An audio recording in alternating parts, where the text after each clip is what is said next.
എന്താണ് അറിയാവുന്നത് നിങ്ങൾക്ക്? അത് പറയണം. ആ, അത് തന്നെ. കണ്ടോ, ഓരോരുത്തരെ പറഞ്ഞു തുടങ്ങി.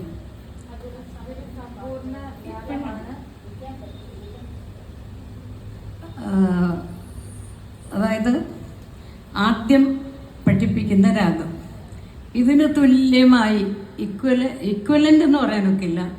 നമ്മുടെ നോർത്ത് ഇന്ത്യ പഠിപ്പിക്കുന്ന രാഗം ഏതാണ്? ആദ്യം ബിലവൽ എന്ന് പറഞ്ഞാൽ, അത് ബിലവൽ എന്ന് പറയുന്നത് ശങ്കരാഭരണത്തിന് തുല്യോ? ആ, കണ്ടോ, ആ കുട്ടിയാണ് ആൻസർ പറയുന്നില്ല. ബാക്കി ആരും വന്നിട്ടില്ല. വന്നവരെ ആൻസർ പറയും. ഇത് ആദ്യം ഈ രാഗം ഇൻട്രൊഡ്യൂസ് ചെയ്തത് ആരാണ്? പുരന്ദരദാസ്. അദ്ദേഹത്തിന് എന്ത് പദവിയാണ്, ആ ടൈറ്റിലാണ് കൊടുത്തിരിക്കുന്നത്? വേറൊരു പേര് കൊടുത്തിട്ടുണ്ട് അദ്ദേഹത്തിന്, സംഗീത പിതാമഹൻ. ഇത്രയൊക്കെയാണ്. പിന്നെ മായാമാളകളിൽ ഇത്രയൊന്നും അല്ല, ഒരു ദിവസത്തോളം പറയാനുണ്ട്. പക്ഷെ അതൊന്നും പറഞ്ഞാൽ ഇപ്പം പറ്റില്ല. അത് കുറച്ചായിട്ട് ആഡ് ചെയ്യും നമ്മൾ. ഇപ്പോഴേ ഇനിയും മായാമാളകളെ കുറിച്ചൊരു ഗാനം പഠിപ്പിച്ചത്, അവിടെ നിന്ന് പാടിയാലും മതി. അതറിയാവുന്നവർ കൂടെ പാടുക. അത് പ്രേയറിനൊക്കെ പറ്റിയ ഒരു സോങ്ങാണ്, സരസ്വതിയെക്കുറിച്ച്.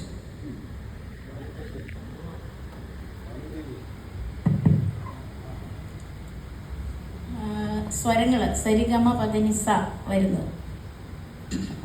സ സ സ സ സരി നി സ രേ രി രി രി രി ഗ സ രി ഗ ഗ ഗ ഗ ഗ മ രി ഗ മ മ മ മ മ പ ഗ മ പ പ പ പ പ ദ മ പ the the the the the നി പ ദ നി നി നി നി നി സ ദ നി സ സ സ സ സ രി നി സ സ സ നി നി ദ ദ പ പ പ ദ പ മ മ മ ഗ മ ഗ രി സ സ സ സ രി ഗ ഗ ഗ മ ദ പ പ ദ നി സ സ രി സ സ സ രി സ. ഇതിൽ ഈ സ്വരങ്ങളിലൂടെ സാഹിത്യം വരുന്നു. സ സ സാര സരസ്വതി രേ രി രാഗ രാഗിണി ഗ ഗ ഗ മന ഹംസിനി മാമ മനന മനസ്വിനി പാപ പാര പരമയി ദാദ ധർമ്മ ധീമയി നീ നി നിത്യ നിരാമയി സ സ സാര സരസ്വതി സാര നിത്യ ധർമ്മ പാല മനന ഗമന രാഗ സാര സരസ്വതി സരസ്വതി സരസ്വതി സരസ്വതി സരസ്വതി. ഇതാണ് എത്ര പേര് പഠിച്ചിട്ടുണ്ടെന്ന് എനിക്കറിഞ്ഞൂടാ. അടുത്ത ക്ലാസ്സിൽ ഇതൊരു ക്യുസായിട്ടിടും. അപ്പം നിങ്ങൾക്ക് പാടാതിരിക്കാനൊക്കെ ഇല്ല. ആര് പാടുന്നോ അവർക്കായിരിക്കും മാർക്ക്. പിന്നെ ഇദ്ദേഹം ഏത് സെഞ്ചുറിയിലാണ് ജീവിച്ചിരുന്നത്? അതെങ്കിലും പറയും. 15ാമത്തെ സെഞ്ചുറിയിലാണ് അദ്ദേഹം ജീവിച്ചിരുന്നത്. പിന്നെ നമ്മുടെ ഇതിന് ഇക്വലൻ്റ് ആയിട്ടുള്ള രാഗം നോർത്ത് ഇന്ത്യയിലുണ്ട്. അപ്പം ഈ മായാമാളകളുടെ ഇക്വലൻ്റ് ആയിട്ടുള്ള രാഗം എന്ന് പറയുന്നത് ഭൈരവ് ഥാട്ട് ആണ്. ഥാട്ട് എന്ന് അവിടെ പറഞ്ഞാൽ അതിൻ്റെ അർത്ഥം സമ്പൂർണ്ണ രാഗം എന്നാണ്. 10 ഥാട്ട്സേ ഉള്ളവർക്ക്. നമുക്ക് എത്രയുള്ളത്? 72 രാഗങ്ങളാണ് നമുക്കുള്ളത്. ഒന്ന് ആലോചിച്ച് നോക്കിയാൽ എത്ര വിപുലമാണ് നമ്മുടെ കർണാട്ടിക് മ്യൂസിക് എന്ന്. അപ്പോൾ അവർക്ക് 10 ഥാട്ട്സേ ഉള്ളൂ, അതിൻ്റെ ജന്യരാഗങ്ങളേ ഉള്ളൂ. നമുക്ക് 72 രാഗങ്ങൾ, അതിൻ്റെ എല്ലാം ജന്യരാഗങ്ങൾ. അപ്പോൾ എത്രയോ ലക്ഷം ജന്യരാഗങ്ങളാണ് നമുക്ക് വരുന്നത്. അത് നമ്മൾ ഓർക്കണം. അത്ര വിപുലമാണ് നമ്മുടെ കർണാട്ടിക് മ്യൂസിക്. സാഗരം പോലത്തെ ഒന്നാണ് നമ്മുടെ കർണാട്ടിക് മ്യൂസിക്. അത് നമ്മൾ ധരിക്കണം. പിന്നെ ഈ മായാമാളവകമുള്ള, ഞാൻ ഓരോ പ്രാവശ്യവും ഓരോന്ന് ആഡ് ചെയ്യുകയാണ്. ആദ്യത്തെ ദിവസം ഇത്രയും ആഡ് ചെയ്തിരുന്നില്ല. എന്നുവെച്ചാൽ കുറച്ച് നിങ്ങൾ മനസ്സിലാക്കി വരുമ്പോഴത്തേക്ക് കൂട്ടാം എന്ന് വിചാരിച്ച മാളവകമുള്ള, മാളവകമുള്ളന്നേ ഉള്ളൂ പേര്. അത് മായ എന്ന് പറയുന്ന ഒരു പ്രീഫിക്സ് ആണ്. പ്രീഫിക്സ് എന്ന് പറഞ്ഞാൽ എന്താ? നേരത്തെ അതിനോട് ചേർക്കുന്ന രണ്ടക്ഷരം. എന്തിനു വേണ്ടിയാണ്? ആരെങ്കിലും പറയൂ, അറിയാമെങ്കിലും. അത് എന്തിനാണെന്ന് വെച്ചാൽ കടപ്പയാതി ഫോർമുല, ഒരു ഫോർമുലയുണ്ട്. അത് പിന്നെ ഞാൻ പഠിപ്പിക്കും. ഇപ്പം പഠിപ്പിച്ചാൽ നിങ്ങൾക്കത് മനസ്സിലാകത്തില്ല. ആ കടപ്പയാതി ഫോർമുലയിൽ ഈ മായ ചേർക്കുമ്പോൾ വരുന്ന 51 എന്നാണ്. അത് തിരിച്ചിടും 15 എന്ന് കിട്ടും. അപ്പം ഇത്രയും മാത്രം ഇപ്പം നിങ്ങൾ ഓർത്താൽ മതി. മായ എന്ന് പറയുന്ന പ്രീഫിക്സാണ്. അത് ഇതിൻ്റെ ഈ രാഗത്തിൻ്റെ നമ്പർ, സീരിയൽ നമ്പർ കിട്ടാൻ വേണ്ടിയുള്ളതാണ്. അതൊരു ഫോർമുല ഉപയോഗിച്ചാണ് അത് കണ്ടുപിടിക്കുന്നത്. അതുകൊണ്ട് പിന്നെ എല്ലാത്തിനും ഈ പ്രീഫിക്സ് ഉണ്ട്. 72 രാഗങ്ങൾക്കും പ്രീഫിക്സ് ഉണ്ട്. 72 രാഗങ്ങളിൽ ഒരു 12 രാഗങ്ങൾ ഞാൻ നിങ്ങൾക്ക് സ്ക്രിപ്റ്റ് അയച്ചു തന്നിരുന്നു. കനകാംഗി രത്നാംഗി ഗാനമൂർത്തി ഇല്ലേ, അയച്ചു തന്നിരുന്നു. അതാരും നോക്കിയിട്ടില്ല. കുട്ടികൾ മാത്രമല്ല, കുറച്ച് പ്രായമായവരുണ്ട്. അപ്പം ഇന്ന് 12 രാഗങ്ങൾ, നമ്മൾ രാഗങ്ങൾ പഠിക്കുകയല്ല, പേര് 12 രാഗങ്ങളുടെ. അപ്പോൾ ഈ ഓരോ ചക്രത്തിലും 6 രാഗം, അങ്ങനെ 12 ചക്രമുണ്ട്. അപ്പോഴെത്ര രാഗമായി? 16 72 രാഗങ്ങൾ.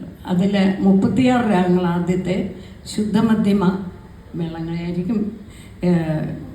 മറ്റേ അടുത്ത 36 പ്രതിമധ്യമ മേളങ്ങളായിരിക്കും. കോൺസ്റ്റൻ്റ് ആയിരിക്കും. 36 എണ്ണത്തിന് ശുദ്ധമധ്യമം, 36 എണ്ണത്തിന് പ്രതിമധ്യമം. അപ്പം ഇനിയും ആ 12 രാഗങ്ങൾ നമ്മൾ പേര് പഠിക്കാൻ പോവാം. അത് ഞാൻ നിങ്ങൾക്ക് സുപരിചിതമായ എങ്ങനെയാണ് നമ്മൾ പഠിക്കാൻ വെച്ചിരിക്കുന്നത്? എല്ലാം സിനിമാ പാട്ടിൽ കൂടെയാണ് ക്ലാസിക്കൽ എങ്ങനെ ഉരുത്തിരിഞ്ഞു വരാം എന്നാണ് നമ്മളോട്. അപ്പം ഞാനൊരു സിനിമാ ഗാനത്തിൻ്റെ ചുമ്മാ ലല്ല എന്ന് പാടും. അതേതാണെന്ന് നിങ്ങൾ കണ്ടുപിടിക്കുമല്ലോ. അതിലായിരിക്കും ഈ 12 രാഗങ്ങളുടെ പേര് നമ്മൾ പഠിക്കുന്നത്. ലാ ല ലാ ല ലാ ല ലാ ലാ ല ലാ ല ലാ ലാ ല ലാ ല ലാ ലാ ല ലാ ല ലാ ല ലാ. ഏത് പാട്ടാണ്? അതിനെല്ലാവർക്കും അറിയാം. സിനിമാ പാട്ടെന്ന് വന്നപ്പം എല്ലാവർക്കും അത് നല്ലവണ്ണം അറിയാം. അതാണ് സിനിമാ പാട്ടിൻ്റെ ഒരു വലിയ ഗുണം. ഇനി നിങ്ങൾ പഠിച്ചവർ പറയൂ, 6 രാഗങ്ങൾ ഒരു ചക്രത്തിൽ, വേറെ 6 രാഗങ്ങളും മറ്റൊരു ചക്രത്തിൽ, അങ്ങനെ 12 ചക്രമുണ്ട്. ഓരോ ചക്രത്തിനും പേരുണ്ട്. ആദ്യത്തെ 6 ചക്രത്തിന് ഇന്ദു എന്നാണ് പേര് കൊടുത്തിരിക്കുന്നത്. ഇന്ദു എന്ന് പറഞ്ഞാൽ എന്താണ്? ചന്ദ്രൻ. അറിയാമല്ലോ. എത്ര ചന്ദ്രന്മാരുണ്ട്? ഒരു ചന്ദ്രൻ. നേത്രം എന്ന് പറഞ്ഞാൽ രണ്ടാമത്തെ ചക്രം നേത്രമാണ്. എത്ര നേത്രങ്ങളാ? 2. അപ്പോൾ രണ്ടാമത്തെ ചക്രം അത് സിംബോളിക്കാണ് ആയിട്ടാണ് പേര് കൊടുത്തിരിക്കുന്നത്. ഹിന്ദു, നേത്ര, അഗ്നി, വേദ, ബാണ. അങ്ങനെ വേദ എന്ന് പറഞ്ഞാൽ 4 വേദങ്ങളല്ലേ.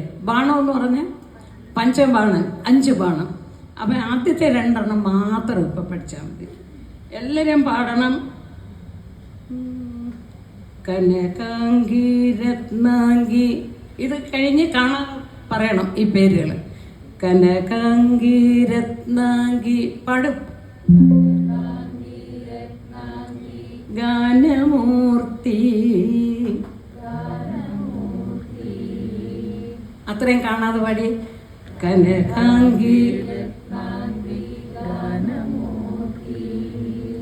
വനസ്പതി മാനവതി താനരൂപി. വനസ്പതി മാനവതി താനരൂപി. ആദ്യം വല്ലൊന്ന് കാണാതെ പറഞ്ഞു. കനകാംഗി രത്നാംഗി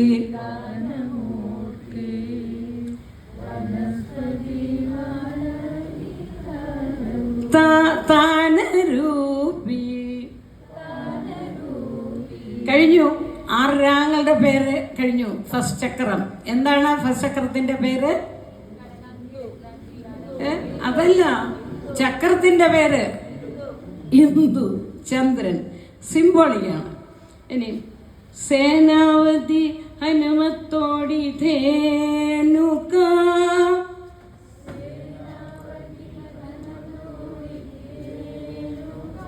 ഒന്നുകൂടെ പാടൂ. സേനാവതി നാടകപ്രിയ കോകിലപ്രിയ രൂപവതി. ഈ സിനിമാ പാട്ടിൻ്റെ ട്യൂണിലിട്ടുകൊണ്ടാണ് നിങ്ങളെല്ലാം വളരെ പെട്ടെന്ന് പഠിക്കുന്നത്. നമ്മുടെ എയിം തന്നെ സിനിമാ പാട്ടിൽ കൂടി ക്ലാസിക്കൽ പഠിക്കുക എന്നാണ്. അവയർനെസ് എല്ലാം പഠിക്കാൻ നോക്കും കേട്ടോ. രാഗം താനം പല്ലവി വരെ നമുക്ക് മനസ്സിലാക്കാൻ നോക്കും. ഇതിൽ മനോധർമ്മ സംഗീതം ഇതെല്ലാം ഇത് വരും. എന്നുവെച്ചാൽ നമ്മൾ ഇത്രയും ഓരോ രാഗത്തിൻ്റെ ഓരോ ഭാഗം എടുക്കുമ്പോൾ അതിലെല്ലാം വരും ക്ലാസിക്കലിൻ്റെ പല അംശങ്ങളും. അങ്ങനെ നമ്മൾ ഇതിൽ കൂടി പഠിക്കുകയാണ്. എല്ലാം ഒന്ന് പാടി. സേനാവതി ഹനുമത്തോടി തേനുക നാടകപ്രിയ കോകിലപ്രിയ രൂപവതി. നമ്മൾ 12 രാഗങ്ങളുടെ പേര് പഠിച്ചു കഴിഞ്ഞു. ഈ ട്യൂൺ ഇട്ടത് കൊണ്ടാണ് ഇത്ര പെട്ടെന്ന് പഠിച്ചത്. അല്ലെങ്കിൽ വലിയ ക്ലാസിക്കലായിട്ടുള്ളൊരു ട്യൂൺ ഇട്ടിരുന്നെങ്കിൽ ഒരിക്കലും പഠിക്കാൻ പോകുന്നില്ല ഇത്രയും. ഞാൻ ശ്രദ്ധിച്ചിട്ടുണ്ട്, MA ഈ പഠിച്ച കുട്ടികൾക്ക് പോലും 72 ഈ രാഗങ്ങളുടെ നല്ലവണ്ണം കാണാതെ പറയാൻ പറ്റത്തില്ല. നേരെ മറിച്ച് ഈ പാട്ടിൽ കൂടി പഠിച്ചാൽ നല്ല ഒന്നാന്തരമായിട്ട് നമുക്ക് പഠിക്കാൻ നോക്കും. ഇപ്പം ഇതിനിടയിൽ ഞാൻ ക്ലാസിക്കലിൻ്റെ കമ്പോസേഴ്സിൻ്റെ ഒക്കെ പറയും. കിളിമാനൂർ മാധവ വാര്യർ എന്നൊരു വലിയ വിദ്വാനുണ്ടായിരുന്നു. കേരളവർമ്മ വലിയ തമ്പുരാൻ്റെയൊക്കെ കാലത്തുള്ളതാണ്. അതോ ഈ ചിത്രമെഴുത്ത് തമ്പുരാൻ അദ്ദേഹത്തിൻ്റെ കാലത്തുള്ള വ്യക്തിയാണ്. കിളിമാനൂർ കോവിലകത്തെ ആളുകളെ, അവിടുത്തെ സ്ത്രീകളെ പാട്ട് പഠിപ്പിച്ചുകൊണ്ടിരുന്ന വ്യക്തിയാണ് കിളിമാനൂർ മാധവ വാര്യർ.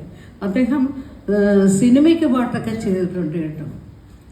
അതുപോലെ തന്നെ അദ്ദേഹം ഈ തിയറി കൊച്ചു കൊച്ചു ശ്ലോകങ്ങളിലാക്കി അങ്ങ് പാടിക്കൊടുക്കും. അവിടെ നിന്നാണ് എനിക്ക് ഈ ഐഡിയ കിട്ടിയത്. പാടിക്കൊടുക്കും. അപ്പം തിയറി മുഴുവൻ ശ്ലോകത്തിൽ കൂടി അദ്ദേഹം പഠിപ്പിച്ചിരുന്നു. എത്ര പെട്ടെന്ന് നമുക്ക് മനസ്സിലാവുമെന്നറിയാം. അതാണ് പാട്ടിൻ്റെ ഒരു ഗുണം. പാട്ട് എന്ന് പറഞ്ഞാൽ നമുക്കെല്ലാം വളരെ പെട്ടെന്ന് പഠിക്കും. ഈ തിയറിയൊക്കെ ഇതിലാക്കിയാൽ വളരെ പെട്ടെന്ന് അത് നമുക്ക് മനസ്സിലാക്കാനൊക്കും കുട്ടികൾക്ക്. അങ്ങനെ വാസ്തവത്തിൽ നമ്മുടെ കോളേജിലും ഒക്കെ ചെയ്യേണ്ടതാണ്. ആരെയെങ്കിലും കൊണ്ടൊക്കെ എഴുതിച്ചിട്ട് ആ പാട്ടങ്ങ് പഠിപ്പിച്ചാൽ മതി.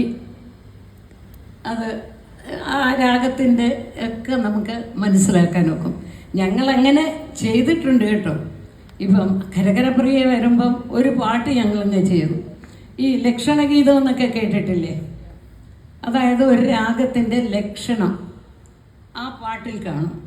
പക്ഷേ നമ്മുടെ കിട്ടിയിട്ടുള്ള ലക്ഷണഗീതത്തിനൊന്നും ഒരു ലക്ഷണവും ഇല്ലാത്തതാണ്. നമുക്കിഷ്ടപ്പെടത്തേയില്ല. പക്ഷെ ഞങ്ങളൊരു പാട്ടാക്കിയിട്ടുണ്ട്. അടുത്തത് ഏതാണ്? അടുത്ത ഗാനം അല്ല, രാഗം പഠിച്ചത് ഖരഹരപ്രിയ. ഖരഹരപ്രിയ എന്ന് പറയുമ്പം തന്നെ അറിയാം അത് ഖരൻ എന്ന് പറഞ്ഞ ആരാണ്? ശിവൻ ഇഷ്ടപ്പെട്ട രാഗം. പിന്നെ വേറെ ഒരു കാര്യമുണ്ട്. ഖരഹരപ്രിയ ഏതിലാണ്, ഏത് സ്വരങ്ങളോടാണ് സാമ്യം? സാമവേദത്തിൽ ആദ്യമായിട്ടുണ്ടായ സ്വരങ്ങളോട് സാമ്യം ഹരഹരപ്രിയക്കുണ്ട്. അതാണ് ചിത്തരഞ്ജനിയിൽ നാദതനിമനിഷത്തിൽ ത്യാഗരാജസ്വാമികൾ സരിഗമ പദനി വരസപ്ത സ്വര പാടിയിട്ടില്ലേ? സരിഗമ പദനി, അത് ഈ സ്വരസ്ഥാനം ആണ് അതിന് കാണപ്പെടുന്നത്. അപ്പോൾ വരസപ്തസ്വരം എന്ന് പറയുന്നത് ഹരഹരപ്രിയ സ്വരങ്ങളോട് സാമ്യമുള്ള ഇതാണ്. പിന്നെ ആ പാട്ട് ഞങ്ങൾ ഒരെണ്ണം ഉണ്ടാക്കി എല്ലാവരെയും പഠിപ്പിച്ചതാണ്. ശ്യാമ ആണത് പഠിപ്പിച്ചത്. ഞങ്ങൾക്ക് ഇത് കഴിഞ്ഞാൽ ജോലിയാണ് കേട്ടോ. 1 മാസം അടുത്ത രാഗത്തിൻ്റെ പഠിപ്പിക്കണ്ടേ, അതിന് പാട്ടുണ്ടാക്കണ്ടേ. ഞങ്ങളിപ്പം കമ്പോസേഴ്സ് ആയിരിക്കുകയാണ് ഈ പ്രോഗ്രാം കാരണം. ഹലോ, കഴിഞ്ഞ ക്ലാസ്സിൽ ഉണ്ടായിരുന്നവരിവിടെ വേണോ? ശ്രുതി വേണോ? ശ്രുതി ബോക്സ് അവിടെ അതെ. കഴിഞ്ഞ ക്ലാസ്സിൽ അറ്റൻഡ് ചെയ്തവരിവിടെ ഉണ്ടോ? ഈ പാട്ട് ഓർമ്മയുള്ളവരാരെങ്കിലും? അതിപ്പോൾ റിവിഷനാണ് ഞങ്ങൾ ചെയ്യുന്നത് കേട്ടോ. മോളുണ്ടായിരുന്നില്ലേ? എല്ലാ ചോദ്യങ്ങൾക്കും ഉത്തരം പറഞ്ഞുകൊണ്ടിരുന്ന ആ മോളുടെ പേരെന്തായിരുന്നു? മനസ്വി. മനസ്വി ഉണ്ടായിരുന്നോ കഴിഞ്ഞ ക്ലാസ്സിൽ? അപ്പം എന്നാ പാടണേ കൂടെ. ഹരഹരപ്രിയ. ധീരസമീരേ യമുനാ തീരേ വസതി വനേ വനമാലി രാധേ. ധീരസമീരേ യമുനാ തീരേ വസതി വനേ വനമാലി രാധേ. സാരേ ഗമ പധനി സാ സാനി ധ മഗരി സാ സരി ഗമ പധനി സാ സാനി ധ മഗരി സാ സരി ഗമ പധനി സാ സാനി ധ മഗരി സാ സരി ഗമ പധനി സാനി ധ മഗരി സാനി ധ മഗരി സാ. ഹരനു പ്രിയങ്കരം ഹര ഹര പ്രിയരാഗം. ഹരനു പ്രിയങ്കരം ഹര ഹര പ്രിയരാഗം. സാമസംഗീതോദ്ഭവം ത്യാഗരാജപ്രിയം. സാമസംഗീതോദ്ഭവം ത്യാഗരാജപ്രിയം.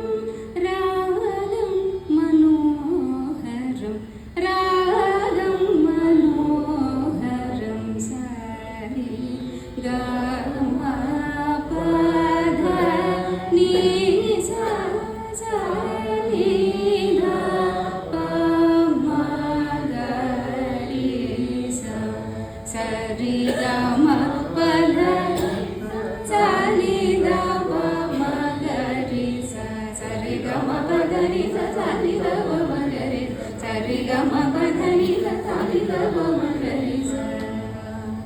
ഇതായിരുന്നു ആ പാട്ട്. ഇങ്ങനെയൊരു പാട്ട് എല്ലാ രാഗത്തിനും ഇതുണ്ടാക്കും. അപ്പം അതിൻ്റെ ഗുണം എന്താണെന്ന് പറഞ്ഞാൽ ആരോഹണം അവരോഹണം ഹൃദയസ്വാദം. പിന്നെ രണ്ടാമത് ലക്ഷണം ആദ്യം വിവരിക്കുമല്ലോ. അതിനുശേഷം എന്താണ് ചെയ്യുന്നത്? ഈ പാട്ടിൽ കൂടി ലക്ഷണം കൂടെ വരും. അപ്പോൾ ഈ പാട്ടങ്ങ് പാടുകയാണെങ്കിൽ നമുക്ക് ഈ ലക്ഷണം കുത്തിയിരുന്ന് പഠിക്കേണ്ടി വരത്തില്ല. അപ്പോൾ ഇപ്പം നമ്മൾ റിവിഷൻ 2 എണ്ണത്തിൻ്റെ കഴിഞ്ഞു. ഇനിയും ഇന്ന് പഠിക്കുന്ന രാഗം അത് ശങ്കരാഭരണം. ഞാൻ മുമ്പേ